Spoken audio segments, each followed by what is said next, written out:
আল্লাহর রহমত বিশাল। আল্লাহ আমরা তো গুনার দিকে দেখি না, আপনার রহমতের দিকে তাকে দেখছি। আল্লাহ, আয় আল্লাহ আপনি বৃষ্টির ব্যবস্থা করে দেন। আল্লাহ, আল্লাহ আপনি বৃষ্টির ব্যবস্থা করে দেন। আল্লাহ আপনি বৃষ্টি, আল্লাহুম্মা আনজিল আলাইনাল গাইস, আল্লাহুম্মা আনজিল আলাইনাল গাইস, আল্লাহুম্মা আনজিল আলাইনাল গাইস, আল্লাহুম্মা আনজিল আলাইনাল গাইস।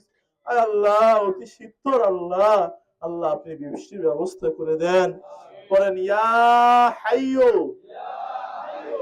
ইয়া কাইয়ুম, ইয়া হাইয়ু ইয়া কাইয়ুম। ডাক দেন আল্লাহ, ডাক দেন আল্লাহ। ইয়া রহমান,